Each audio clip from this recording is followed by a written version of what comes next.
Bonjour EB7, on va voir ensemble les propriétés des solides et des liquides. Selon son état, on classifie la matière en solide, liquide, gaz et est-ce qu'il y a un quatrième état?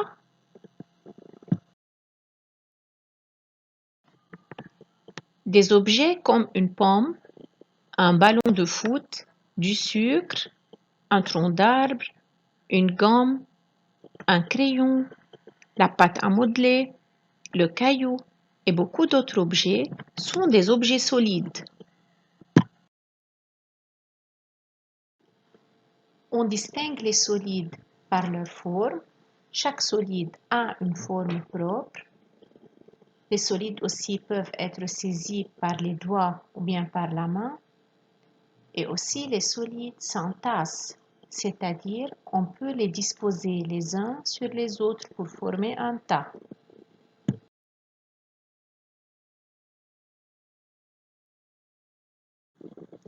Les liquides ont-ils une forme propre comme les solides? Expérimentons ensemble pour découvrir. Dans cette bouteille, il y a de l'eau. On va verser l'eau de la bouteille dans le premier récipient. Quelle est la forme de l'eau prise dans le premier récipient? Oui, c'est un cylindre. Et si on transvase l'eau dans le deuxième récipient, quelle forme va prendre l'eau? C'est la forme d'une pavée, qui est la forme du second récipient. Et même dans le troisième récipient, vous voyez, l'eau va prendre la forme du troisième récipient. Alors, l'eau, comme tout liquide, n'a pas gardé sa forme, elle a changé de forme selon le récipient qui le contient. On peut conclure la propriété des liquides. Les liquides n'ont pas une forme propre, ils prennent la forme du récipient qui les contient. La surface libre d'un liquide est la surface qui est en contact avec l'air. Vérifions maintenant à l'aide d'une équerre et d'un fil à plomb la surface libre de ce liquide au repos. Regardons maintenant. Voyez le fil à plomb, il prend toujours une position verticale. Et l'équerre, présentant un angle droit, il peut indiquer si la surface est horizontale, oui ou non. Alors, abaissons l'équerre et regardez. La surface libre de ce liquide, elle est horizontale. Inclinons maintenant la bouteille. Regardez, la surface libre du liquide dans la bouteille est toujours horizontale. Inclinons davantage cette bouteille dans l'autre sens. Et regardez, toujours la surface libre du liquide dans cette bouteille est horizontale.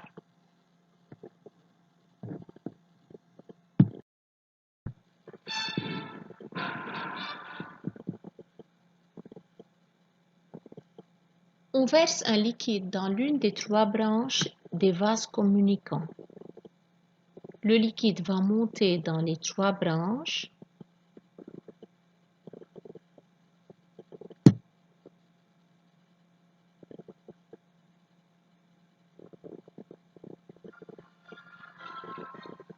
Et le niveau du liquide,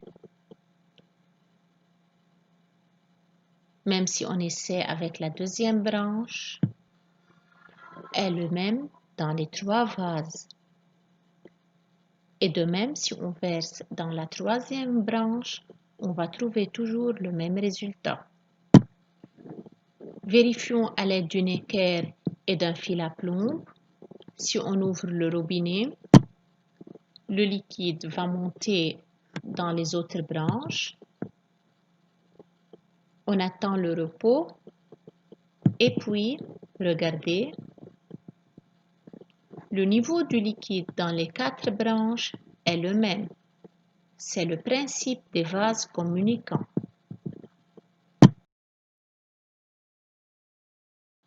Quand on transvase un liquide comme l'eau ou l'huile, ce liquide coule et ne s'entasse pas. On dit que les liquides sont des fluides. Tous les liquides coulent. C'est vrai, Mais est-ce qu'ils coulent tous de la même façon? Bien sûr que non. Observons ensemble cette image. Lequel coule le plus difficilement? Oui, c'est le miel. Bien sûr, c'est le miel. Alors, on dit que le miel est le plus visqueux. La viscosité est la résistance à l'écoulement qui se produit dans un liquide. Alors, un liquide est d'autant plus visqueux qu'il coule plus difficilement.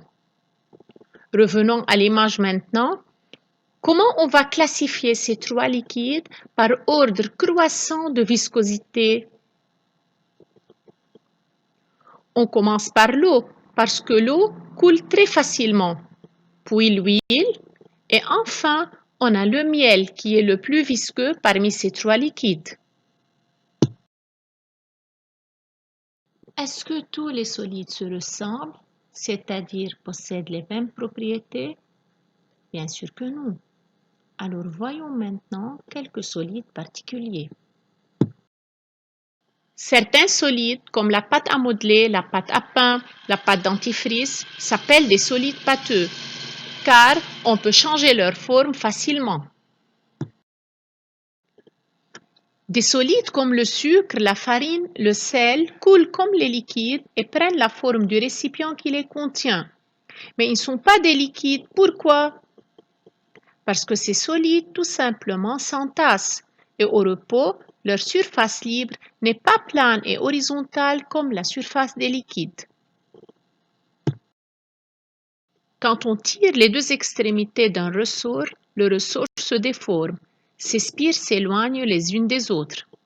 Et lorsqu'on le lâche, le ressort reprend sa forme initiale. On dit qu'il est élastique. De même pour l'arc. Quand on tire l'arc, il se déforme et lorsqu'on le lâche, il reprend sa forme initiale. Alors l'élasticité, c'est une propriété que possèdent certains solides de se déformer sous l'action d'une force et puis ils reprennent leur forme initiale lorsque la force qui s'exerçait sur eux cesse d'agir. Avez-vous bien compris la leçon? Voyons alors, quel est l'état du slime?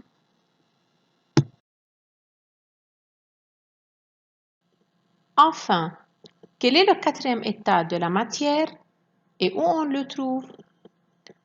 Le quatrième état de la matière s'appelle le plasma.